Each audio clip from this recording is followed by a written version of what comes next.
რუსეთში მყოფი ქართველი ბიზნესმენისა და საქართველოს პრეზიდენტობის მსურველის ალექსანდრე ებრალიძის მიერ დაწესებული აღმაშენებლის სახელობის ლიტერატურული პრემია საზოგადოებაში დაპირისპირების მიზეზად კიდევ ერთხელ იქცა. ბოლო რამდენიმე თვის განმავლობაში კონკურსის ირგვლივ ატეხილი აჟიოტაჟის მიუხედავად ებრალიძის სახალხო კონგრესმა პრემიის მისაღებად მორიგი კონკურსი გამოაცხადა. ჩვენ დავასრულეთ 2009-2010 წლის კონკურსი დავით აღმაშენებლის ისტორიულ-ლიტერატურული პრემიისა და დღეიდან ვიწყებთ უკვე ახალ 2010-2011 წლის კონკურსს. ბატონ ალექსანდრეს სამუზეუმო კომპონენტის დამატება უნდოდა წელს. კიდევ ერთი 95,000 ლარი იქნებოდა გამოყოფილი სამუზეუმო მემორიალური პროექტებისთვის. დარწმუნებული ვარ, რომ მუზეუმის დირექტორებს არ მისცემდნენ საშუალებას არანაირად, რომ მიიღოთ მონაწილეობა ამ კონკურსში.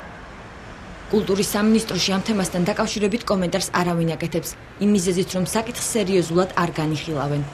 ორგანიზატორები ებრალიძის სახელის მიუხედავად ირწმუნებიან, რომ კონკურსი აპოლიტიკურია და მხოლოდ ქართული ლიტერატურის პრესტიჟის ამაღლებას ემსახურება. თუმცა კონკურსის პირველი ლაურეატები არ უარყოფენ, რომ კონკურსმა პოლიტიკური ელფერი მაინც მიიღო. შემთვის არავითარი პოლიტიკური ელფერი ამას არ ქონდა თავიდან, სანამ არ დაიწყეს ამ ვიღაცებმა რაღაცების ტალახის შემოსხმა. როცა ყველაფერი პოლიტიკად უნდა დაქციონ, ძალეუნებურად ჩვენ ჩახტავენ ამაში. აღმაშენებლის პრემიის კიდევ ერთი მფლობელი ელიზბარ ჯაველიძე კონკურსის ოპონენტების ბრალდებას, რომ ებრალიძის რუსული ფულის მიღება ქართულ სახელმწიფოებრიობას საფრთხეს უქმნის, ასე პასუხობს.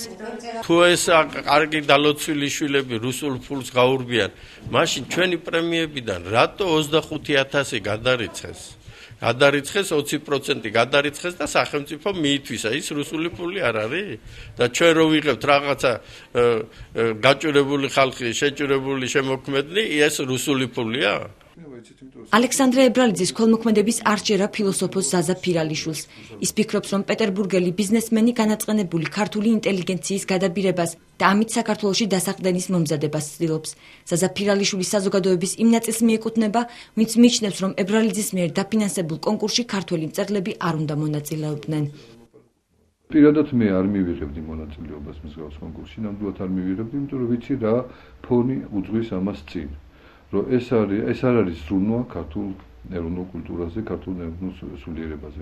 ეს არის სრულად კონკრეტული მცდელობა იმისა, რომ მოახდინოს იმ ძალების მობილიზება, რომლებიც უყურადღება დატოვა ხელისუფლებამ გავლილი 10 წლის განმავლობაში, უადგილოდ, უსაქმოდ დატოვა და გამოიყენოს ის განწყობილებები, რომლებიც რეალურად შეიქმნა ჩვენს ქვეყანაში, რომ ჩვენი ხელისუფლება, დღევანდელი ხელისუფლება არ ზრუნავს, ან ყოველ შემთხვევაში ნაკლებად ზრუნავს ეროვნულ ღირებულებას. დავით აღმაშენებლის სახელობის პირველი კონკურსის გამარჯვებულები 29 იანვარს დააჯილდოვეს. ლიტერატურული პრემიის საპრიზო ფონდი წელსაც 95,000 ლარით განისაზღვრა.